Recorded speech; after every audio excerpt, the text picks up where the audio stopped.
Hi, I'm the daughter they never wanted to listen to. At my sister's wedding, my mom showed up with a black eye. My dad? He was shaking beside her. Everyone stared. Then my sister smiled and said, "It was my husband. He taught them respect." And no one stopped her. But when I stepped forward and said one sentence, she collapsed. And her husband? He looked at me like he'd seen a ghost from a past he buried. You're about to find out why. But first, what time is it where you are?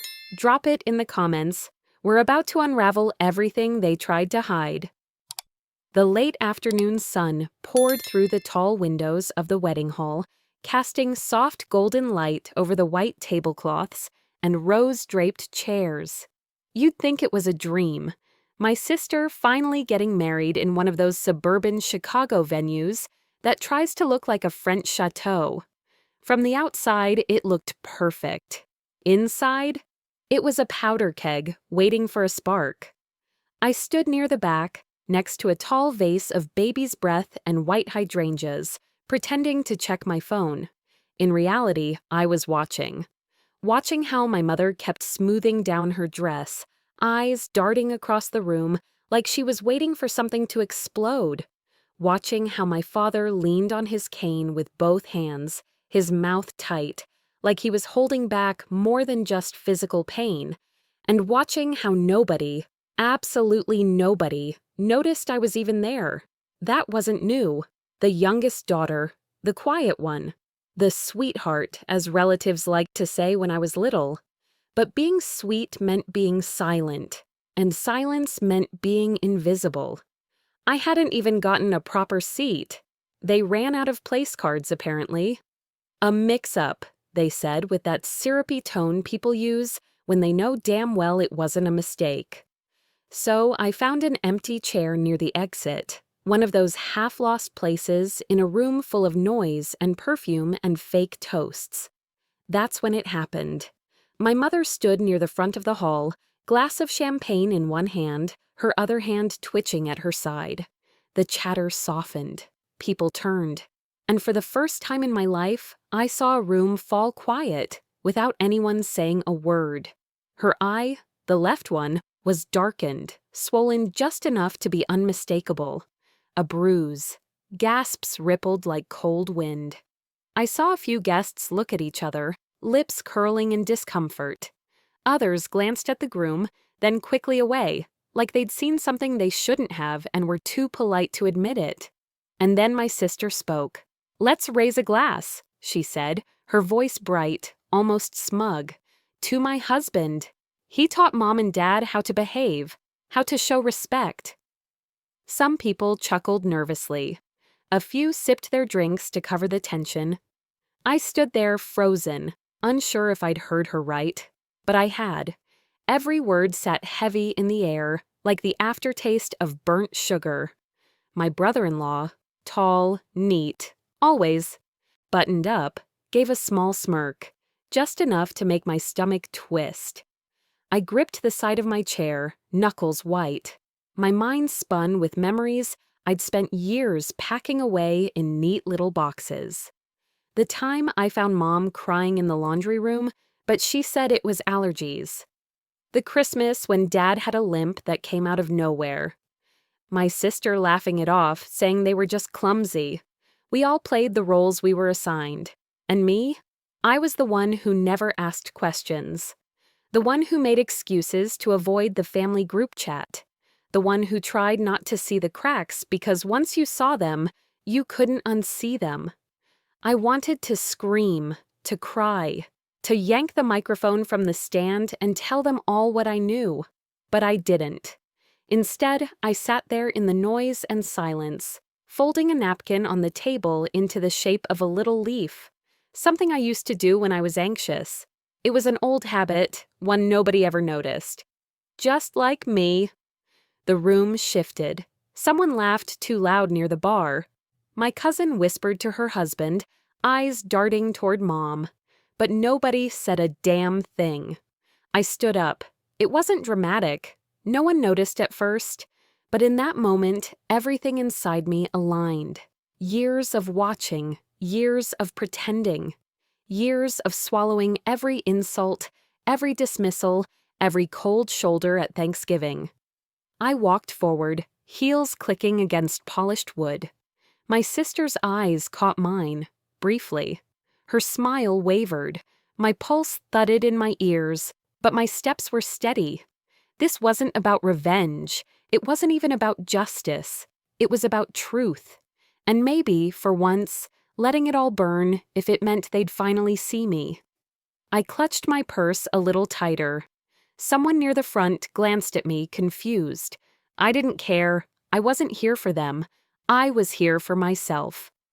And I took a step forward, my voice calm but resolute, ready to say the one thing no one saw coming.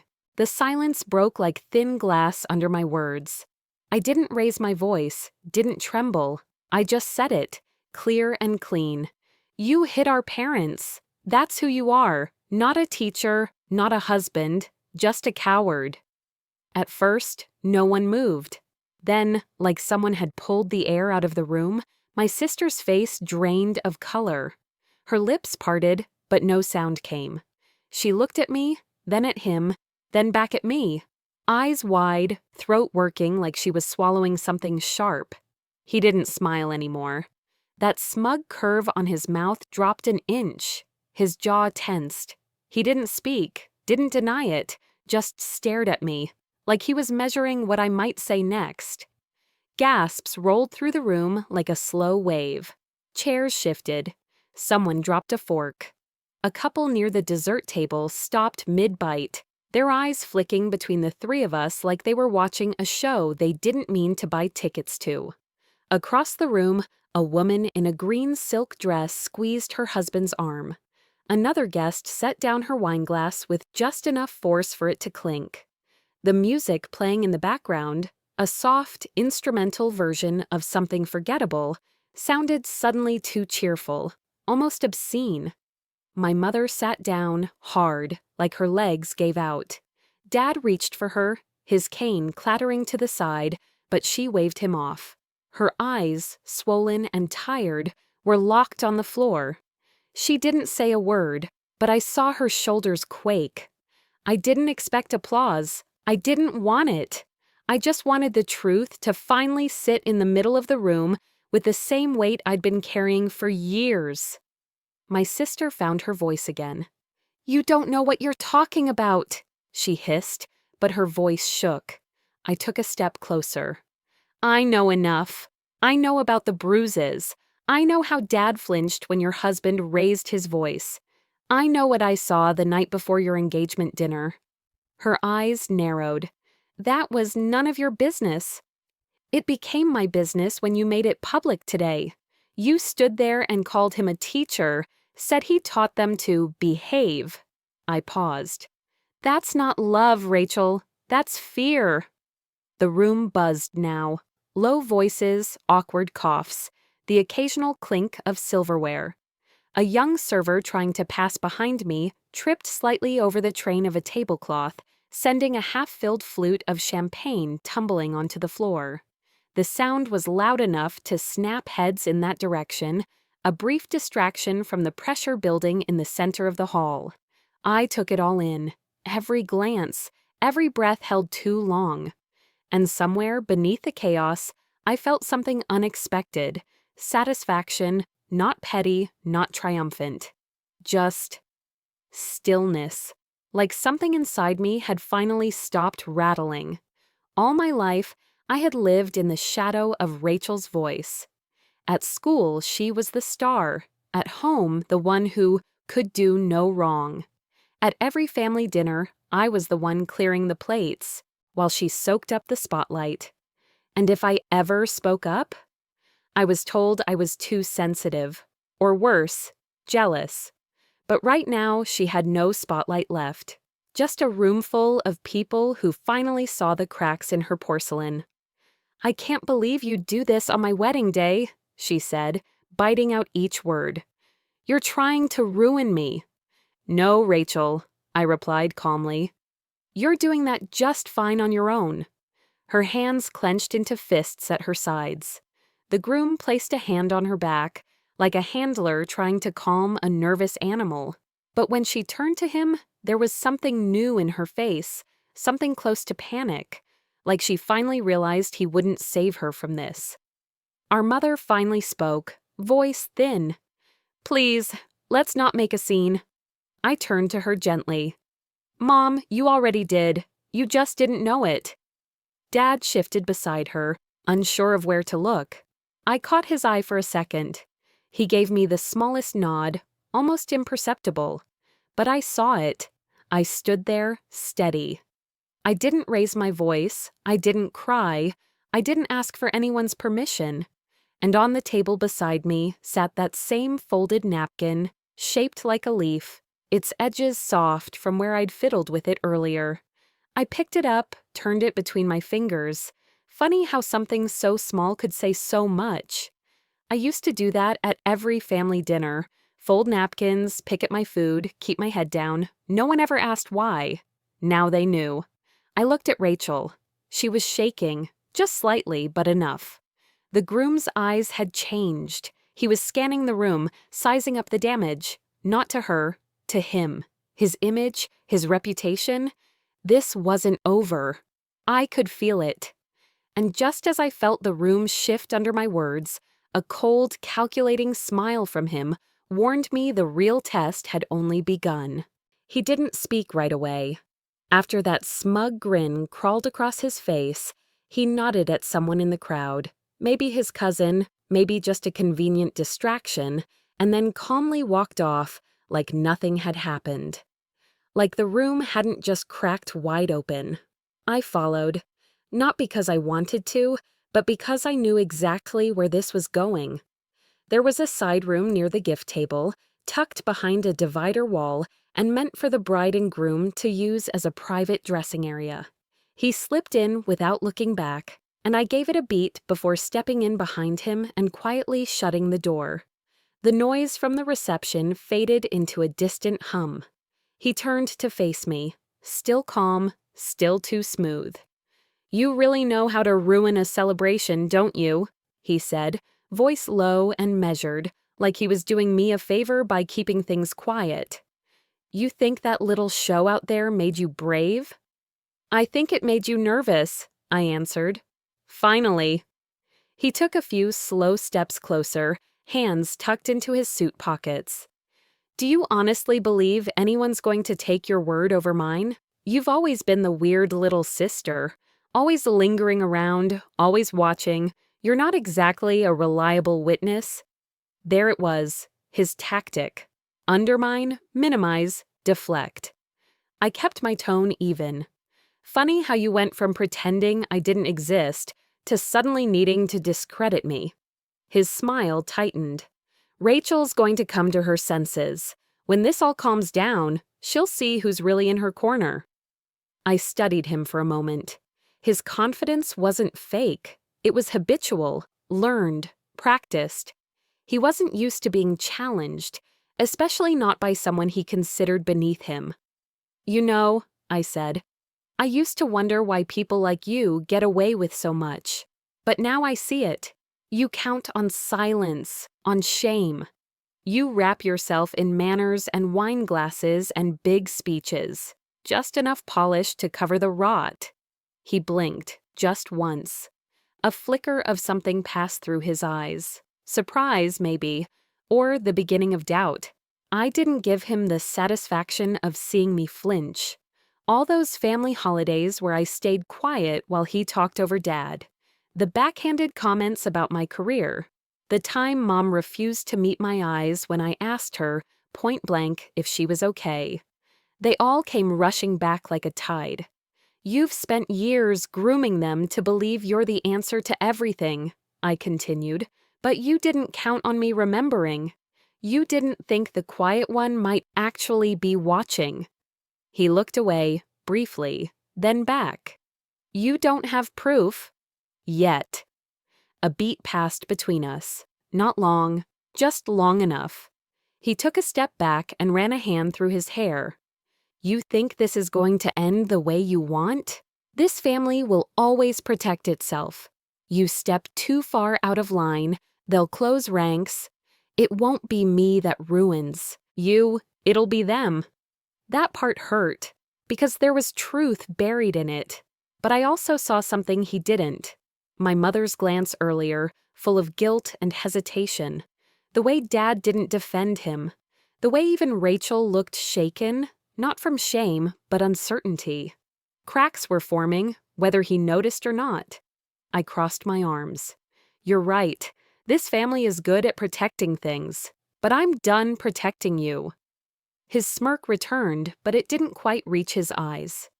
Well then, he said, reaching for the door, guess we'll see how long you can keep this little crusade going. I didn't stop him. I just watched as he left, confident as ever. But what he didn't know was that I already had a plan. I wasn't here to scream or storm or plead. I was here to expose. I pulled out my phone, not to record him, not yet, but to check the photos I'd saved from 6 months ago. A bruised arm on Dad, a wine glass shattered near Mom's feet, an email I never sent. All the pieces I used to second guess. Now they looked like puzzle pieces finally falling into place. The door clicked shut behind him, and the muffled sound of laughter returned as the reception pushed on, oblivious. I took a deep breath and reached for the folded napkin still tucked into my clutch. It had kept its shape, a little leaf, soft around the edges, unnoticed by almost everyone. But to me, it was a reminder. I wasn't here to break things. I was here to reveal what was already broken. Back in the main room, a server stood frozen near the head table, holding a new seating chart. Someone must have switched names or moved place cards because now there was a minor mess over who belonged where. People were beginning to whisper again, not about the seating, but about the silence, the sudden chill that had crept into the air. This wasn't just a wedding anymore. It was a reckoning in heels and chiffon. I scanned the room for Rachel. She wasn't at the sweetheart table anymore. I spotted her near the window, glass in hand, staring out at the parking lot like she wanted to disappear. She knew. She might not admit it yet, but something in her had shifted. The certainty was gone. I felt it too, that sharp edge of timing, the instinct that tells you not to push too fast, not to rush the next move. But when it comes, it has to land hard.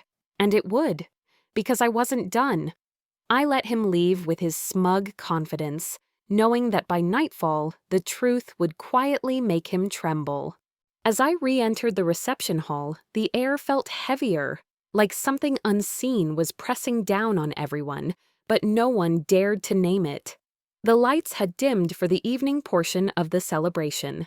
Candles flickered on the tables, casting long, soft shadows across the white linens and glassware. The music had shifted to slow jazz, elegant but distant, like background noise in a hotel lounge. I moved slowly, not just walking, but watching, measuring. Everyone looked the same, but their energy had changed. Aunt Camille whispered something to Uncle Joe, who kept his eyes trained on the head table. Mom sipped her wine with a stiff wrist. Even the waitstaff were more deliberate now, like they were trying to avoid knocking into something fragile, invisible, and threatening to shatter. I noticed Rachel sitting back in her chair, chin lifted just enough to suggest she was pretending nothing had happened. But her fingers were restless, tracing circles along the rim of her champagne glass. I passed behind her table and didn't speak. I didn't need to. She felt me there, her back tensed, then settled. There was a sliver of guilt in her silence. I let it grow. He, of course, was in his element again, laughing with a few groomsmen near the bar, hand resting on someone's shoulder like he was king of the room. That kind of charm only works when no one's looking closely. But tonight, they were. I could see it in the glances being exchanged. Guests didn't say it out loud, but suspicion had begun to curdle the air. A few minutes later, I spotted the seating chart placed by the entry. I'd walked by it earlier without noticing anything, but now I saw the subtle changes. Names shifted, Certain relatives seated far away from others who should have been close. A quiet divide, manufactured with purpose. I slipped my phone from my clutch and snapped a photo. Across the room, my folded napkin sat untouched on my plate, shaped like a leaf, still whole, still quiet. I had placed it there deliberately, a reminder. Strength didn't have to be loud. Rachel caught my eye just then. It was brief, but in that second, she read everything I was holding back. She stood abruptly and walked toward the hallway. I followed. The corridor was empty, dimly lit by a few recessed lights in the ceiling. She stopped near a table covered in wedding favors and turned to face me. "You've made your point," she said, voice sharp but lower than usual. "Whatever it is you're trying to prove, I'm not trying, Rachel. I've already proven it. To myself, if nothing else." She crossed her arms. "You don't know everything. You've always been too quick to judge." I studied her face. She wasn't angry. She was scared. And shame, it turns out, looks a lot like defensiveness when someone's not ready to face it. "I'm not judging you," I said gently. "I'm asking why you stayed quiet when you knew. You've always known." Her jaw clenched. "It's not that simple." "It never is." Silence stretched between us, but I didn't fill it. She needed to hear it echo. "I had a life to protect," she finally whispered. "You think I didn't try to help Mom?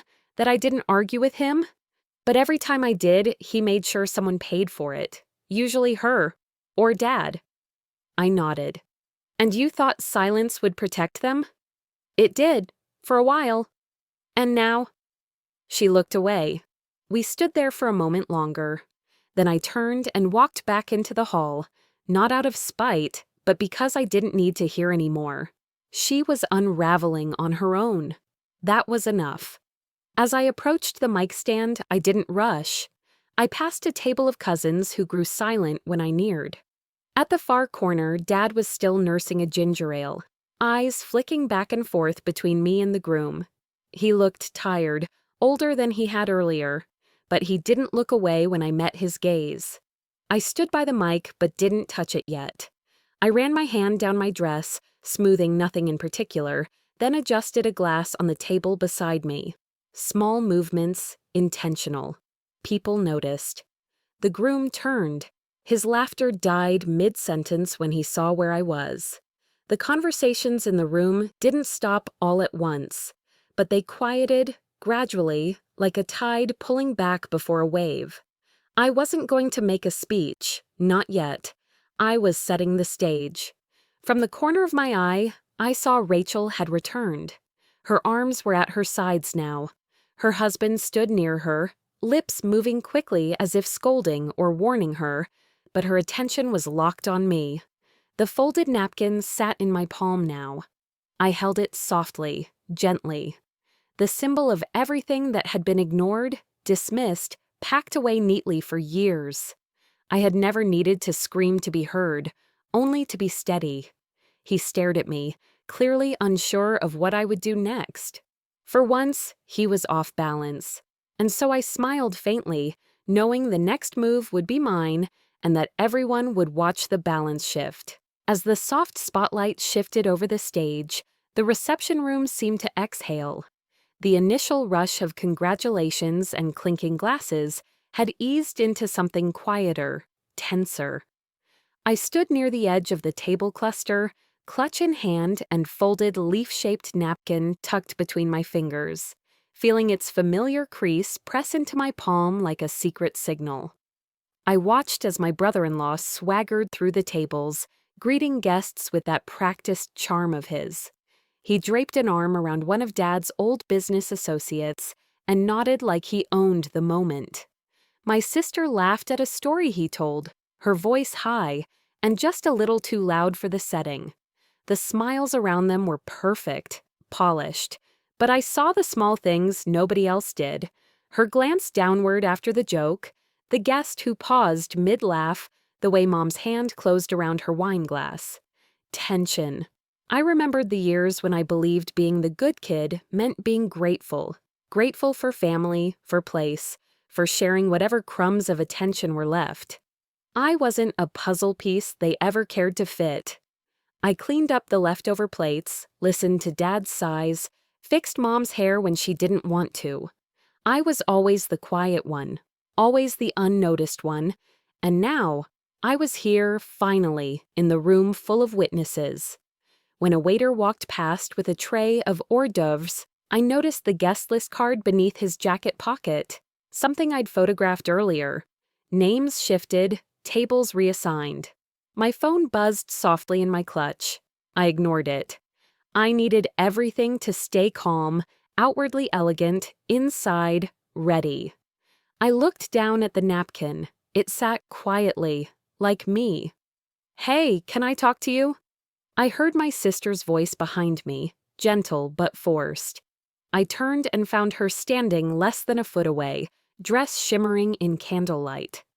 Her eyes looked right through me for a moment, as though she expected me to vanish. "Now?" I asked, my voice even, quiet. She took a deep breath. "Yes, in private." We slipped into a nearby alcove, away from the chatter, away from the music, away from the eyes. The hush enveloped us.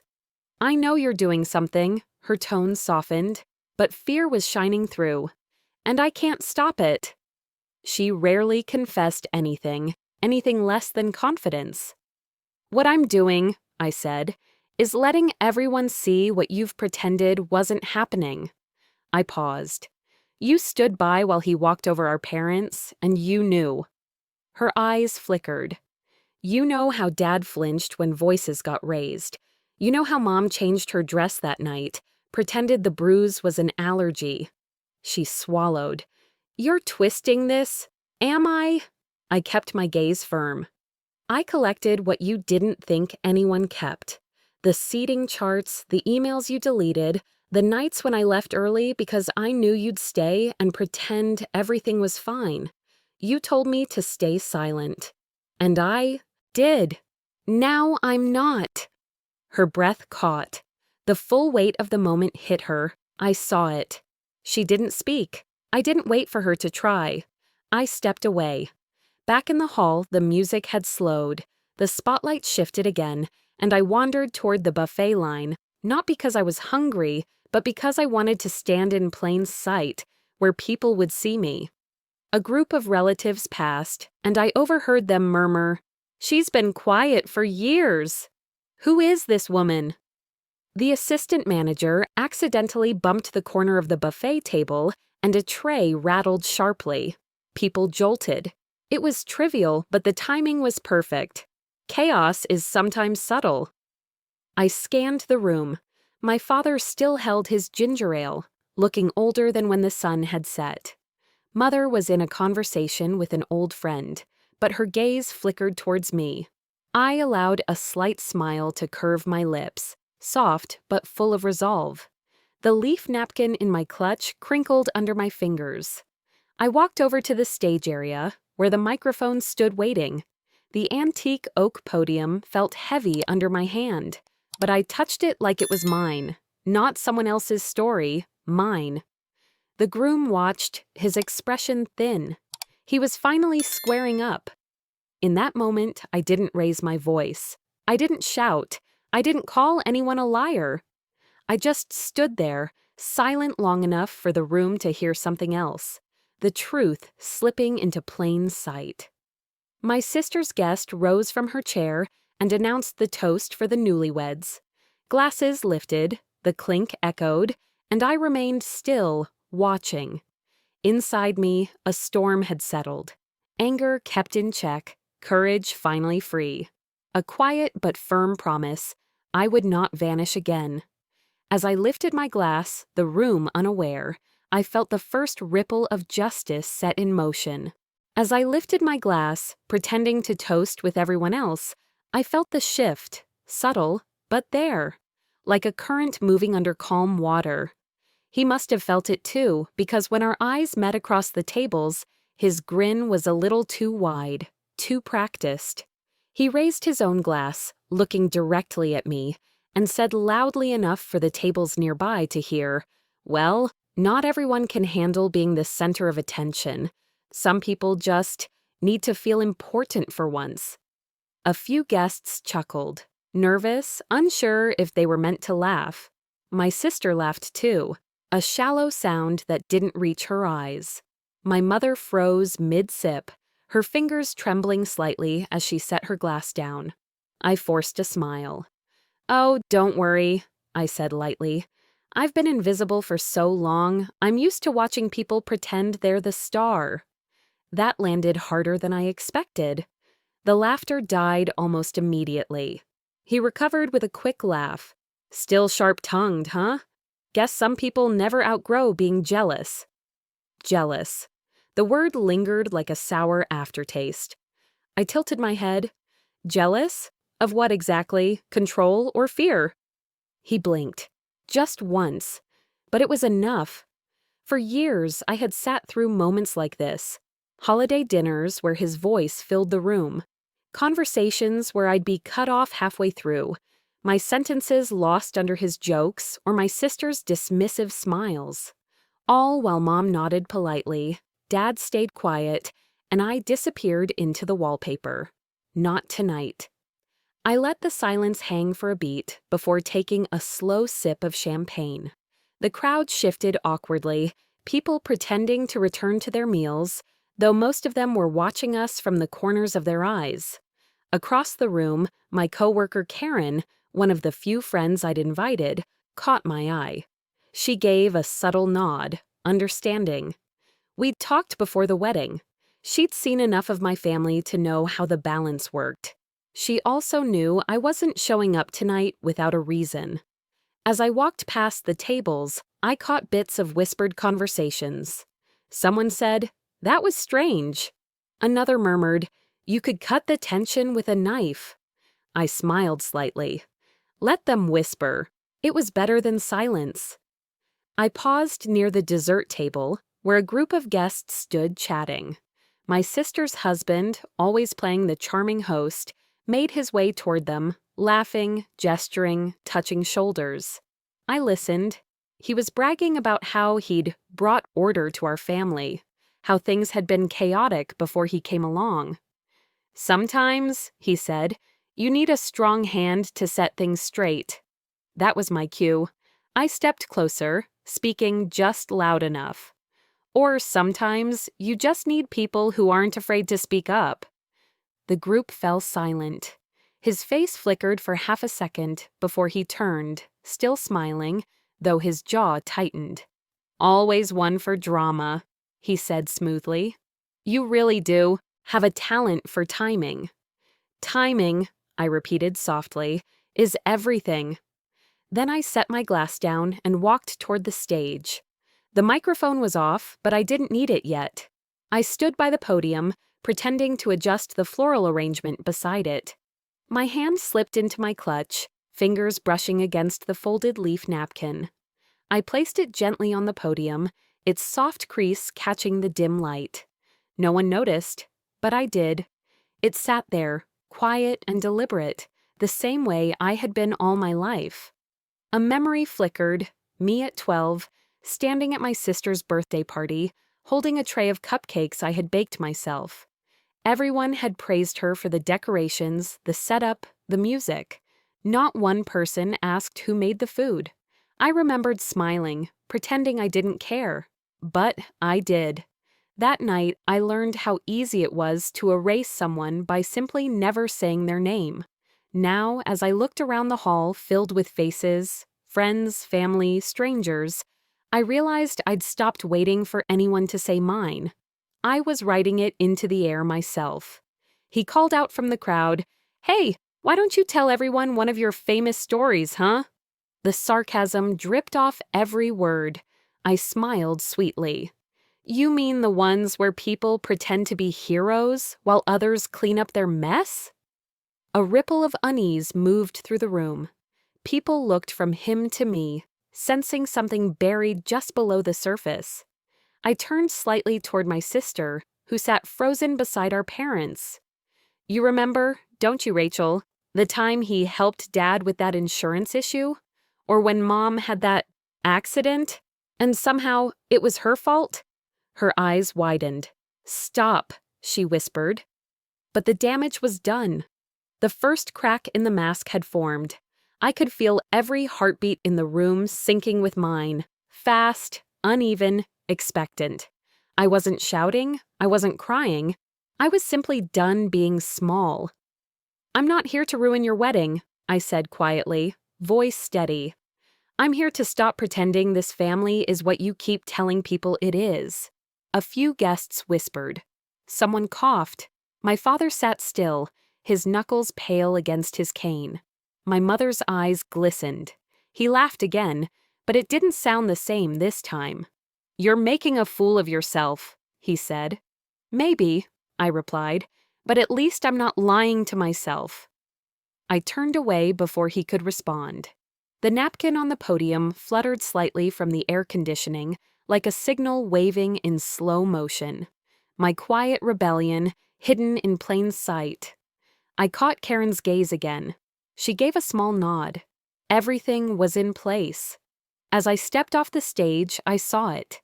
The faintest flicker of doubt in his eyes. The first real tremor.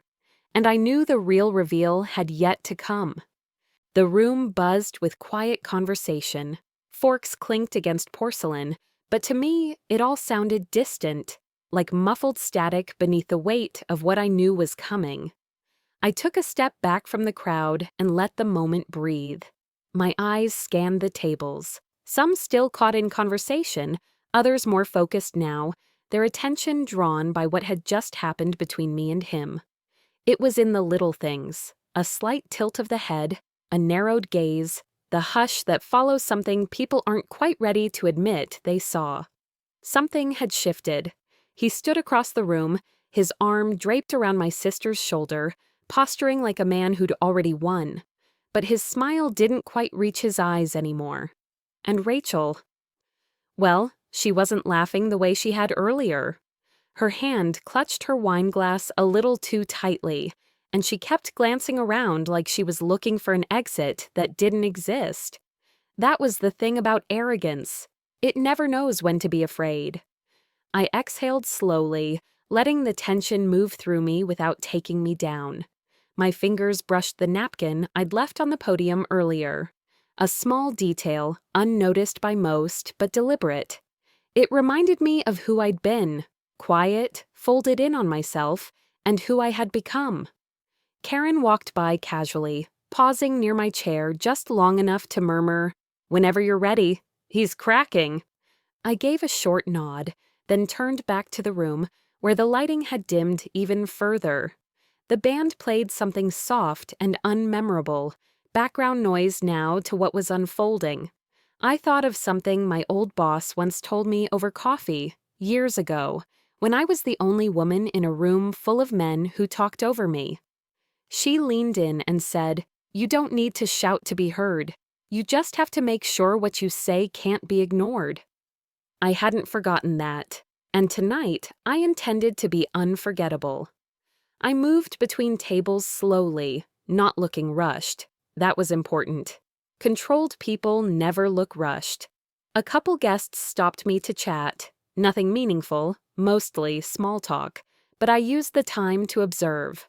I watched who kept glancing at him, who looked confused, who avoided my eyes entirely. He was talking to one of Rachel's friends now, louder than he needed to be. "Families are complicated," he said, chuckling, "but someone's got to steer the ship, right?" I didn't respond. Instead, I took out my phone, tapped the screen, and handed it, unlocked, to Karen, who understood immediately. I'd gathered the receipts. Not literal receipts, but emails, screenshots, messages, all things he thought had vanished. And now they were quietly being shared, right here in real time. One guest, a mutual friend of ours, seated near the cake table, looked down at her phone, brows knitting together as she read. Then her eyes rose slowly and they met mine. She didn't say anything, just nodded, subtle, but enough. I turned. Toward the bar where my mother sat, stiff as ever, her clutch in her lap, her drink barely touched. I walked over, took the seat beside her, and rested my hands on the edge of the counter. "You knew," I said softly. "You always knew." She didn't respond right away. Her gaze was locked on the far wall, on nothing in particular. Then she said, "It was easier not to." I swallowed that. The way you swallow something bitter and hot that you can't spit out. "But you raised us better than that," I added. She looked at me then, really looked at me. For once, there was no defense in her expression, only years of denial and maybe, just maybe, a flicker of regret. "He said he saved your father's business," she whispered, "that we owed him." I smiled faintly. "He only took credit for what others did. That's not saving anything." She looked down, and I knew she had no argument left. Back on the dance floor, Rachel was laughing again, but it was too loud, too forced. Her friends looked uncomfortable now.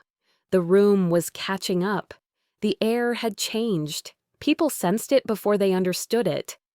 I stepped forward, just enough to be visible, but not commanding. I didn't want a stage, not yet. Instead, I looked directly at him. "You remember the fundraiser in March?" I asked, my tone casual. He turned, surprised by my voice cutting through the room. "Sure. What about it?" I gave a half smile. "Just wondering who printed the brochures, organized the silent auction, paid for the valet." He blinked. "Rachel and I handled it." "Right," I said, letting the word linger. "But the vendor invoices were in my name. I have the emails if anyone wants to check." A murmur spread across the tables. A few heads turned. Karen stood quietly by the wall, phone still in hand. He scoffed. "That was years ago. Who even remembers that stuff?" "I do," I said, my voice quiet but unwavering. "And so do a few others." The room was no longer pretending not to listen. Rachel looked at me now, eyes wide, lips parted. Not in surprise, in recognition. She remembered, she knew, and I saw it land on her, heavy and slow. I turned to the guests nearest us, smiling as if I'd just shared an inside joke. Funny how things get rewritten, isn't it? Especially when no one expects you to speak up. And that was when the first real ripple hit. One woman leaned over to another and whispered something. A man raised his brow. The shift had begun. I walked past them, slow and deliberate, heading back toward the podium. The folded napkins still sat there, untouched, waiting. He was staring now, not smug, not amused, just watching, trying to gauge how much I had, how far I'd go. And I wanted him to wonder. I wanted him to sweat. As I reached the podium, I turned, facing the crowd. My heart wasn't racing anymore. It beat steady, slow, anchored in years of silence and patience. I looked at him one last time and said, "It's easy to build power when you convince people they don't deserve their own." No one said a word, not even him. I didn't need applause. I didn't need drama. I needed truth. The moment had come. The truth was about to strike like lightning, and no one would see it coming. I adjusted the mic, not for effect, just habit. I'd spoken at enough meetings, stood behind enough podiums in my time to know the smallest movements matter. They give you control, and I needed every ounce of it. The music had faded. Conversations had thinned into silence. Even the clinking of glasses had stopped. I glanced toward the table where Rachel and he sat. He leaned back, arms crossed, but his fingers tapped nervously against the linen. She avoided my gaze entirely. Her smile vanished. The room held its breath. I didn't raise my voice. I didn't need to. "There's a story that's been passed around this family for years," I began, my tone even. "You've all heard it. You've probably even told it yourselves." I paused, looking over the guests, people I'd known for decades, others only vaguely familiar. They watched me, alert, uncertain. The story is about who built what, who saved who made this family strong. I reached into my bag and pulled out a small folder. Simple, understated, no dramatics. I opened it slowly, pulled out a printed email, and read. Subject, final vendor payment. Date, April 17th, 2020. From Sarah Bennett to Jordan Realty Group. I looked up. That was me. The renovation you all praised him for? I paid the final invoice, quietly, without reimbursement, because I thought it was for the family. There was a subtle ripple. Someone gasped. Another shifted in their seat. He laughed, but it was brittle. That's a stretch, Sarah. You gave some input, maybe helped with a few phone calls. That doesn't mean... I held up my hand. Let me finish. Then I pulled out a second document. This one's a little older, 2017, committee roster for the Children's Hospital fundraiser, the one where the family got that community award. You were all on the front page of the brochure, but do you see whose name is on the planning committee line? I held it up, my name, typed plainly. Again, no spotlight, no credit, just work. I laid the papers on the podium gently. Then I looked out again. I'm not here to list everything I did. That's not the point.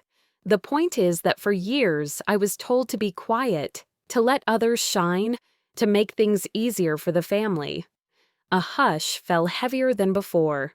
But ease doesn't equal truth, I continued, and silence doesn't mean guilt. It just means survival. He stood now, his voice louder than necessary.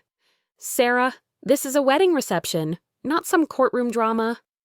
It became a courtroom, I replied, calm as ever. The moment you built your legacy on someone else's work. He froze. Just for a second, but I saw it. Everyone did. I stepped aside and placed something on the podium. A small napkin, folded, neat, familiar. The same one from the very beginning. Some guests wouldn't recognize it, but I did. It had traveled with me through years of staying quiet. This, I said, tapping it lightly, sat on my mother's table the day I told her I was done letting this family rewrite history. She asked me not to stir things up, to let it go. I folded this napkin instead of responding, because I wasn't ready then, but I am now. Eyes turned toward my mother. She sat unmoving, lips tight, eyes glistening. Not with tears, at least not yet, but something deeper. Realization, maybe, or shame. Rachel shifted in her chair, her hand slowly sliding off his. She looked pale, like someone watching a slow-motion disaster and realizing they were part of it. I'm not here for revenge, I added, quieter now, more measured. I'm here for truth, for balance, and for those of you who always wondered why things never added up, why some voices were missing, now you know. The guests murmured. A few whispered names, others exchanged wide-eyed looks. Then I turned directly toward him. You told everyone you helped Dad avoid bankruptcy, that you stepped in when the rest of us didn't. He stiffened. Because I did. No, I said simply. You delayed the foreclosure by refinancing the mortgage in your name. Then you raised the rent on the family business office, and when it became too much to pay, you blamed Dad's mismanagement. Gasps now, real ones. Your name is on the paperwork, I continued, but so is the original lease, signed years earlier, at a rate a third of what you charged. You didn't save anything. You sold it back to us for profit. He stepped forward, face flushed. You're twisting this? No, I said, cutting him off. You twisted it. For years. But I've kept every receipt, every signature. I kept quiet because I was afraid no one would believe me, because I was taught that good daughters don't make waves. I glanced again toward the crowd. But silence costs something, and I've paid enough. The room was silent. Then, slowly, applause. From the back first, Karen. Then others, friends, distant relatives, People I hadn't spoken to in months. Clapping, not loudly, but with certainty. The kind that affirms what they already suspected, but never dared say. He didn't move. His face was frozen, not with rage, but with something worse. Recognition. The game was up.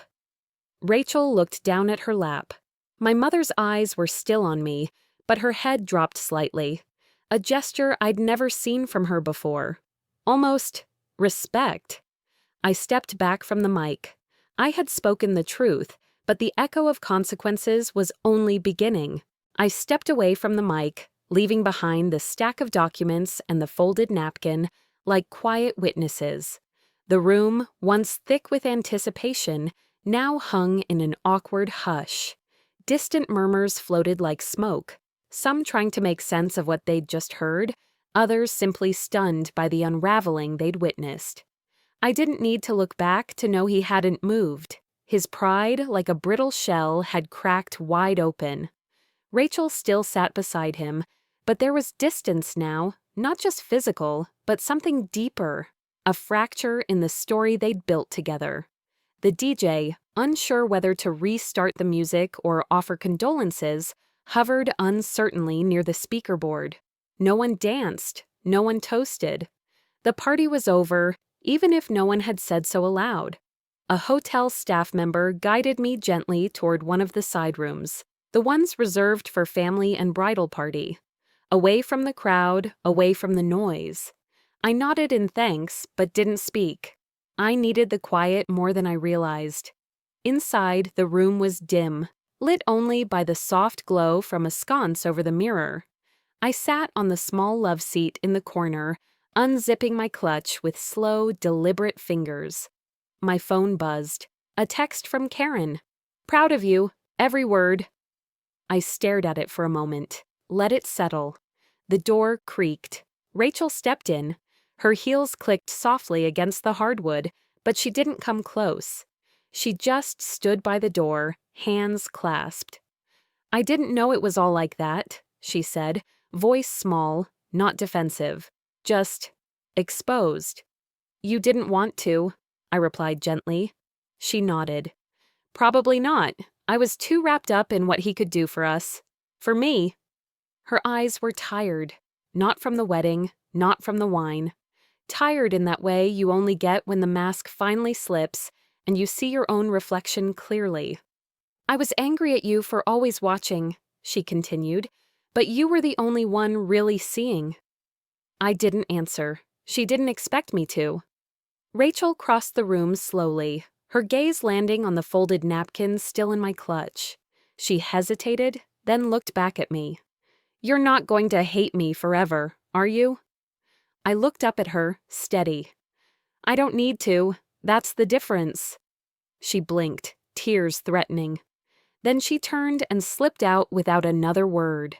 A few minutes passed before Mom appeared. She didn't knock. She just stood in the doorway as if unsure whether she belonged. "You could have told me," she said quietly.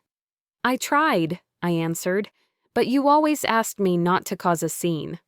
Her eyes shimmered. "That's what I was raised to do. Smooth things over, keep peace at any cost. But I see now, it cost too much." There was no embrace, no big apology, but something softened between us, a mutual recognition long overdue. Later, back in the ballroom, the crowd had thinned. The fairy lights along the walls glowed softer now, less festive, more reflective. A few guests lingered in quiet conversation. Karen found me near the back. "You know," she said, slipping me a glass of water, "they'll talk about tonight for a long time." "Let them," I replied. "It's the first time they're talking about the right things." She chuckled, eyes warm. "You always did play the long game." Nearby, I saw Uncle Marvin whispering to another cousin, the one who'd always parroted whatever my sister said. But now, even he seemed unsure. That was the thing about truth. It doesn't shout. It hums, low and steady, until people can't unhear it anymore. I caught a glimpse of Dad sitting by himself near the window, cane propped against his chair. He looked out into the darkness, one hand resting gently on the table, the other slowly swirling the ice in his glass. He didn't look ashamed, he looked free, maybe even proud. I walked over, stood quietly beside him. He didn't turn, just said, "You were always the quiet one." Didn't mean I wasn't paying attention. He nodded. No, I suppose it meant you were the only one paying attention.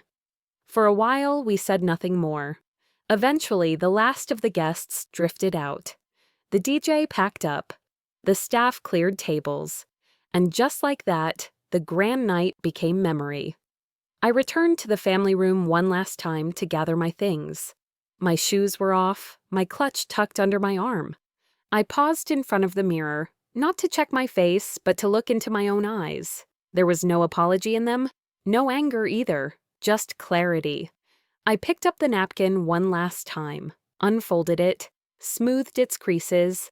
Then, gently, I tucked it into my coat pocket, not to hide it, but to carry it.